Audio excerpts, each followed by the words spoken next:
Goldie Hawn really disliked one person more than anyone else. Goldie Hawn was born Goldie Jean Hawn way back on November 21, 1945, in a city called Washington, D.C. when she was a kid in a regular family. Goldie got to try out artsy things early on, which made her naturally able to brighten up any place she walked into. Her dad was the leader of a music band, and her mom owned a store that sold sparkly jewelry, and they pushed her to be creative and be herself, which built the foundation for Goldie's special mix of charm and funny timing. Right from when she was small, she showed a natural funny bone and an exciting energy that everyone would know her for throughout her whole job as an actress. Goldie first became famous in the late 1960s when she joined the cast of a new, very original funny show called Rowan and Martin's Laugh-In. Her amazing smile, her shining eyes, and her perfect funny timing quickly made her stand out, making millions of people all over America love her. On that show, she got really good at a kind of humor that mixed being innocent with being smart, often playing silly, fun, and sweet characters that people just couldn't help but adore. This TV show helped launch her into being a big Hollywood star, which opened up doors to a huge career in movies that would last for many, many years. Moving smoothly from TV to big movies, Goldie Hawn showed off a great skill to change that not many actors have.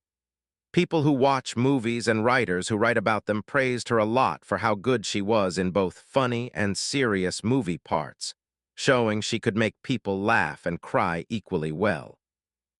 Movies like Cactus Flower, where she won a very important Academy Award for being the best supporting actress, and famous funny movies like Private Benjamin, Overboard, and The First Wives Club, made everyone agree she was a super strong performer who could be in charge of the movie screen with both humor and heart.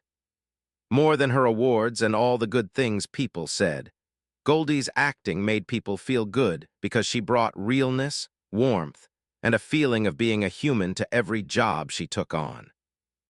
Goldie Hawn's career, which used to be unstoppable and amazing, suddenly had an unexpected and sad slowing down when two of her movies that everyone was excited about, The Out-of-Towners and Town and Country, didn't make much money at the movie theater. For a movie star who had spent many years making audiences happy with her sparkling, funny timing and charming ways, the disappointment of two movies failing felt like a mean and sudden change in a business that could sometimes love you and sometimes not forgive you. These movies that didn't do well didn't just hurt the movies themselves.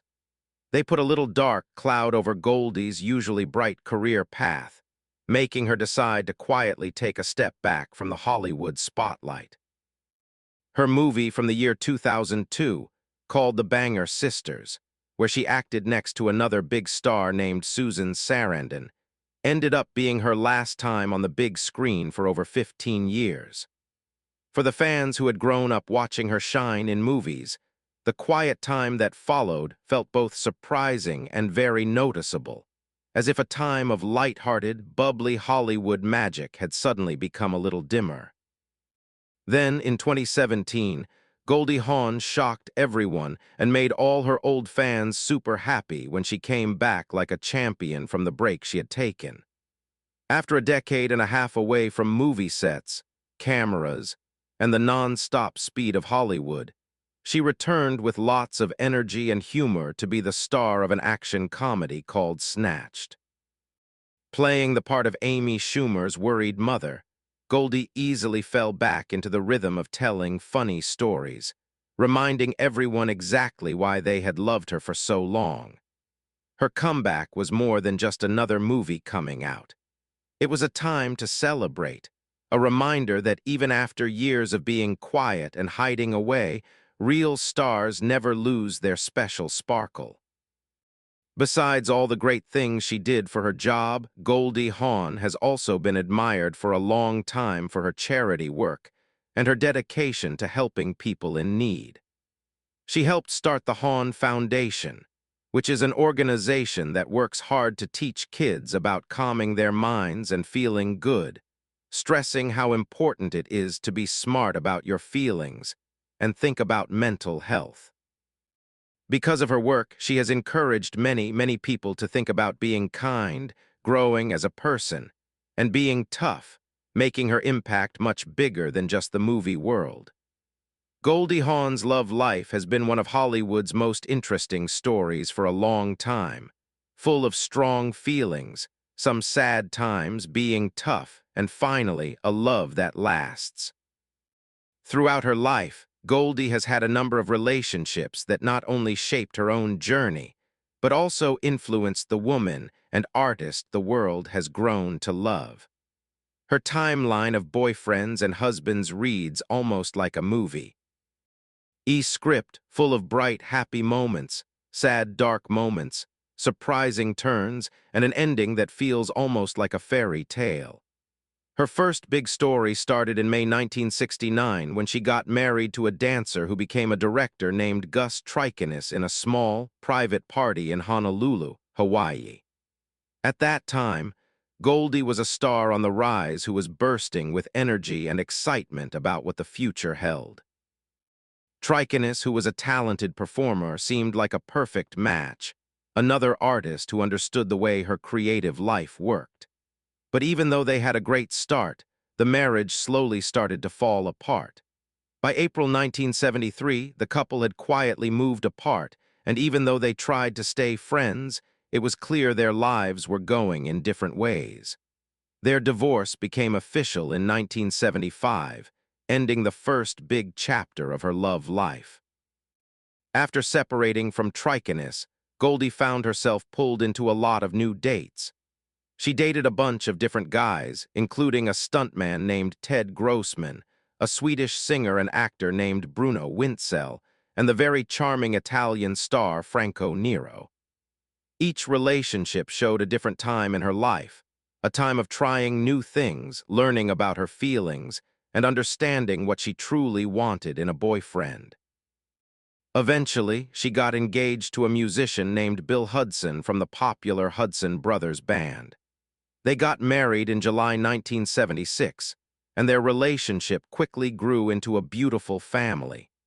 First came a son named Oliver, followed by a daughter named Kate, who would later become famous as one of Hollywood's favorite actresses. Yet, even with the happiness of having kids, the problems in their marriage started to appear. By August 1980, their relationship fell apart because of the stress of fame, job demands, and disagreements between them. Still, Goldie kept following her heart. She was linked romantically to the French actor Yves Renier, the famous TV star Tom Selleck, and a businessman from Morocco named Victor Dry. Each date added another part to her exciting life story. But everything changed on Valentine's Day in 1983 when she started dating the actor Kurt Russell, a surprising couple that would become one of Hollywood's longest-lasting love stories. Their chemistry was instant, like electricity, and you could tell it was real. Over the years, they built a mixed family filled with love, laughing, and respecting each other, and they welcomed their son, Wyatt, in 1986. In 2018, the couple celebrated an amazing 35 years together, a big accomplishment that very few Hollywood relationships ever reach. Their strong bond is still a shining example of being loyal and working together, proving that love that lasts forever doesn't always need a wedding ring. Going beyond her romantic relationships, Goldie has given her heart to something even more important, making a real and helpful difference in the world. In 2003, she created the Hawn Foundation, a group focused on helping kids with school by giving them programs that improve how they feel, make their grades better, and help children do well in a world that is getting more and more complicated. Her deep belief in calming the mind, being smart about feelings, and helping the next group of kids shows a deep, caring side of Goldie that people don't often see behind all the bright lights. Goldie Hawn, the bubbly star famous for her sunny smile, Her laugh that makes others laugh, and her magnetic movie presence did not hold back her words when she talked about her early times on a movie set. "I truly hated him more than anyone," Goldie said in her honest and often funny way, talking about her co-star Buddy Ebsen. To the people who watched movies, Buddy Ebsen was the perfect example of charm and talent, an experienced actor whose career went on for decades, from singing and dancing shows in the 1930s to his TV fame in the Beverly Hillbillies. But to Goldie at that time, he was an obstacle, someone who made her feel scared, and she said he was someone who made every single scene feel 10 times harder than it should have been.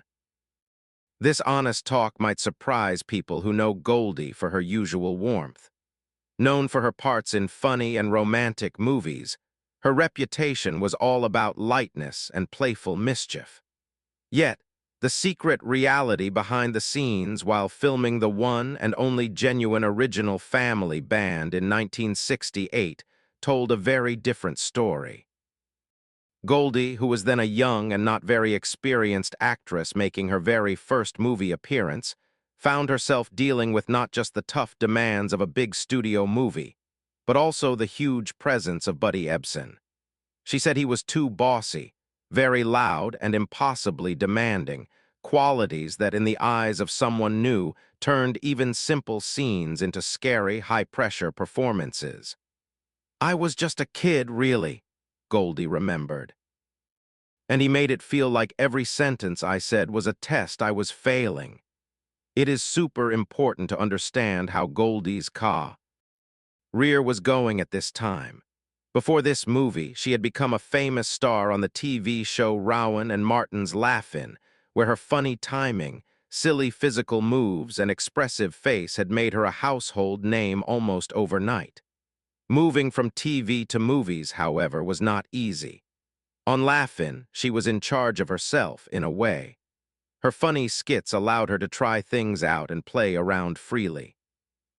But on a movie set that was very organized and had a lot of pressure with an actor as famous as Buddy Ebsen, she felt trapped, judged, and based on what she remembers, totally outmatched. The disagreement between a new rising star and a very old and experienced actor created a messy mix of anger, worry, and eventually, a respect she didn't want to feel. Goldie Hawn's way of talking about Ebsen as the person she hated more than anyone also shows the unique way people teach and compete in Hollywood. Ebsen, with his many years of experience, was known for taking his acting job very seriously. While his intentions might have been based on doing things professionally, to Goldie, who was still figuring things out, it often felt like he was too critical or didn't care about her. She said, "He didn't mean to be mean. I know that now.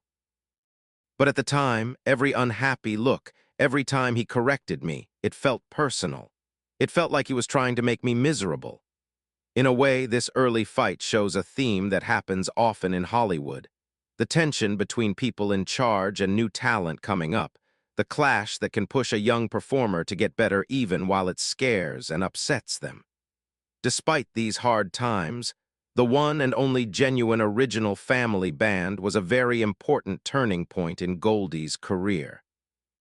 Even though she might have had strong bad feelings toward Ebsen while they were filming, she also knew how big of a chance the movie was.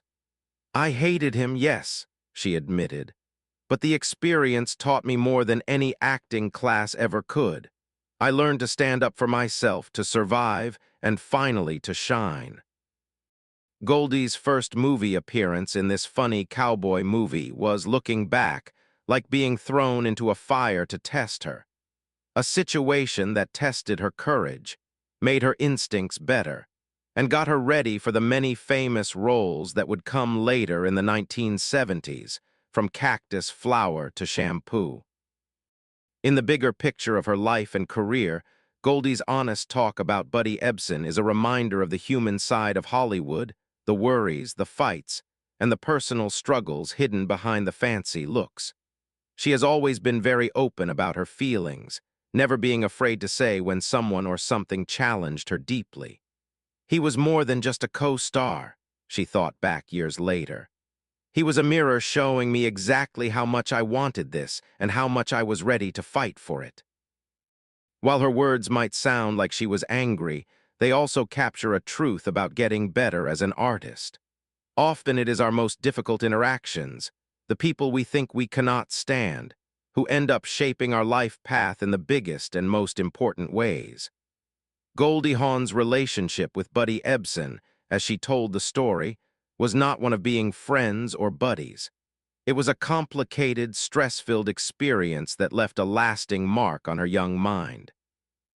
But instead of making her spirit smaller, it seemed to fuel it, helping to create the toughness, humor, and balance that would be the defining features of her career.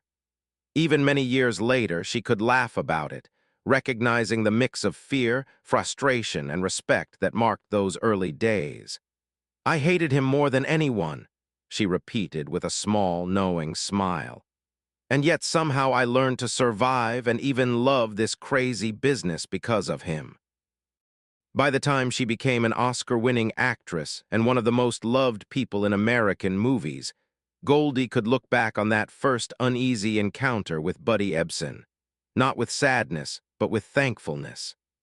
It was, she understood, an essential chapter in the story of her rise, a story defined not just by talent, charm, or luck, but by the tough challenges that tested her in ways that few audiences would ever know. Goldie Hawn is a very skilled dancer and actually started her job in show business as a professional dancer before she started acting. Goldie Hawn is the person who started the Hawn Foundation, which focuses on helping kids feel good inside and learning to be mindful in schools.